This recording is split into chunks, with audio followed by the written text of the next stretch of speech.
Y'all don't know, but I have recorded this probably 10 times. I am so out of practice. What's up, guys? Welcome back to the channel. It is your sister Ashante. Well, not the channel. Welcome back to the village. It is your sister Ashante.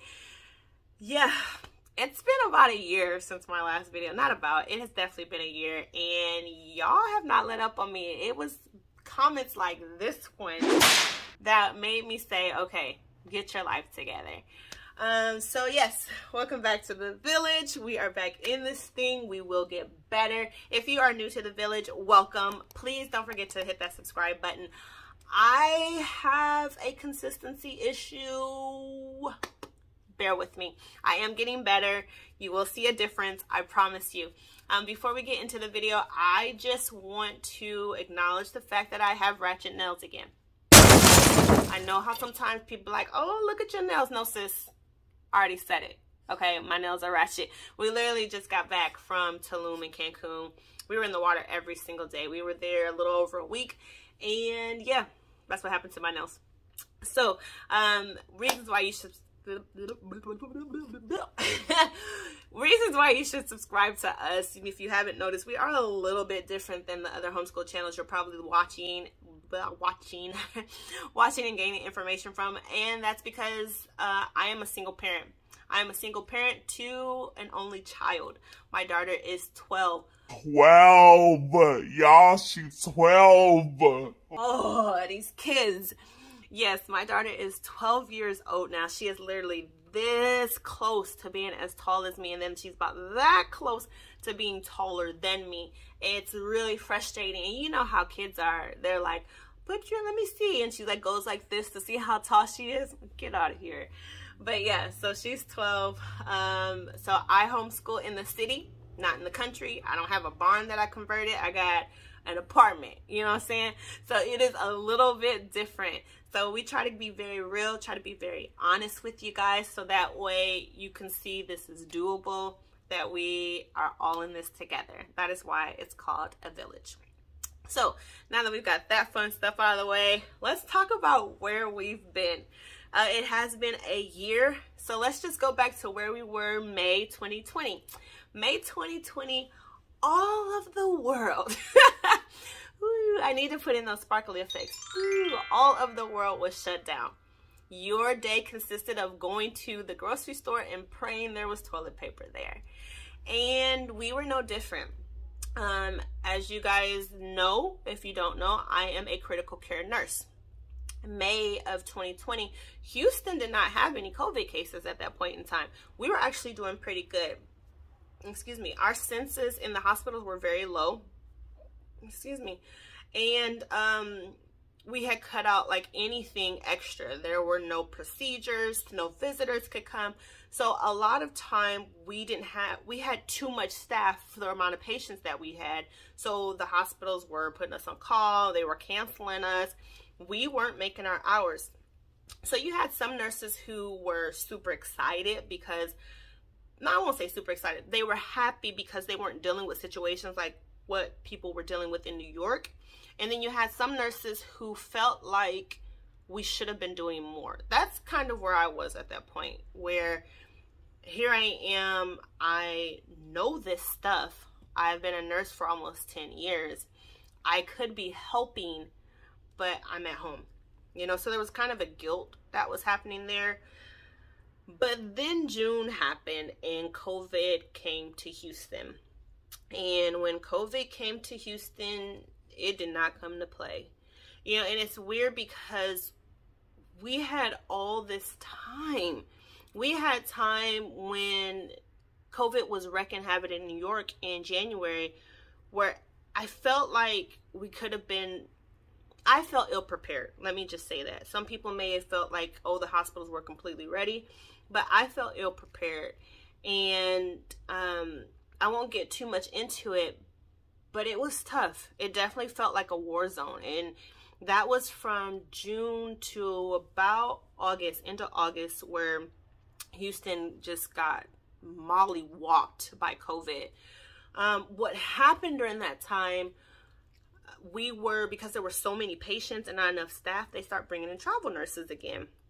And it reminded me of why I loved travel. I used to travel before we went back and settled in Houston, and I was like, I want to get back to travel. And that's what we did.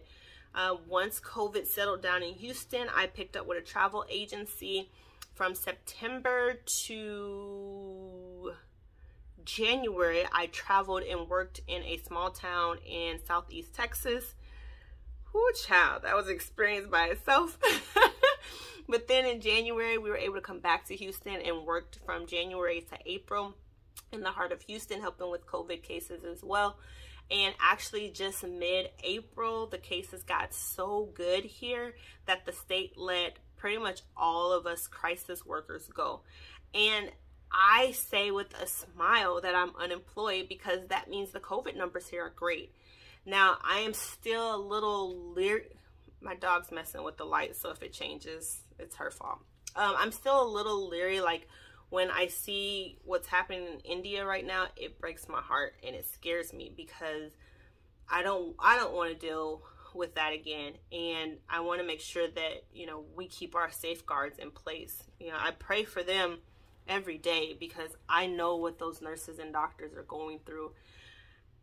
But there's another part of me that's selfish and like, God, I don't know if I can do that again, if that makes sense. So I couldn't make videos during that time because we were working. We had to work at least 5 days a week. For 2 months straight, I worked every single day. Now, you have to remember that nurses, we don't work 8-hour shifts. We work 12-hour shifts. And during COVID, those 12-hour shifts easily became up to 14-hour shifts. So it was physically draining. And then mentally, I had to preserve myself so I could be intentionally present with my daughter. Some of you guys asked, are you still homeschooling? Yes, we still homeschool. And even through all of that, we still homeschool.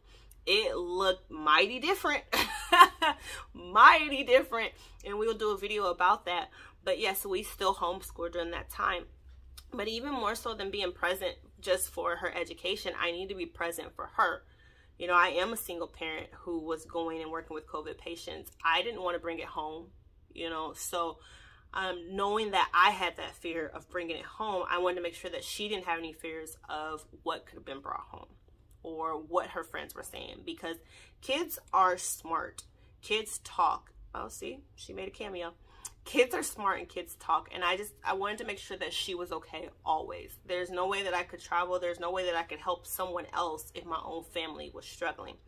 So I guess subtracted myself from everything else so I can make sure I added as much to her. Because it used to be that after work, before COVID, after work, I could decompress just by driving home. You know, if I had to cry, I would cry in the car. By the time I got out the car, I'm in mommy mode, we're good.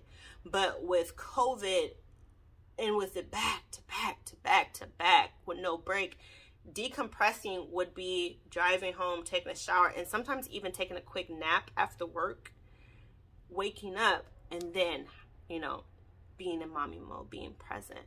So I couldn't make other videos then. So that is where we are now. Future plans. I miss you guys. I miss you guys a lot. I miss the conversations. I miss the comments. I miss talking to you guys. I realized that COVID really, I feel very lonely during COVID a lot. I hear myself saying that a lot too, that I just feel lonely. There's a disconnect. And I feel like with homeschooling, it's tougher because there are no co-ops right now. At least, I don't know where you guys are, but there's no co-ops where I'm at right now, or that I need to find, I guess. There's no co-ops. There's no activities. I haven't been able to meet up with other COVID moms. I feel alone. And I want to be that this community that we have, which is already so amazing. I mean, you guys were already checking up on me. That we can take that further, where we can really get connected. Someone had asked about making a Facebook group, and I think that that's an awesome idea. I just have to get on Facebook to do it. But I do think that's an awesome idea because I need you guys. I need that connection, if that makes sense. So getting the videos out to you all, trying to make it where we're either doing lives or getting these groups going. So that way we do have a place where we can come and we can be real with one another. Because that's always been the goal. I don't want anyone to feel that you have to be perfect. That's not what homeschooling is. So that is that. Yes, we homeschool. Yes, I'm still here. I'm well. I'm doing good. And I do miss you guys. How are you? How are your kids? How are you dating? If you're married, how's your marriage? Just how are you doing? Make sure you give us an update on you. Thanks so much for sticking around. Thanks for being patient with me. I promise I will make it worth it. All right, I'll talk with you guys later. Bye.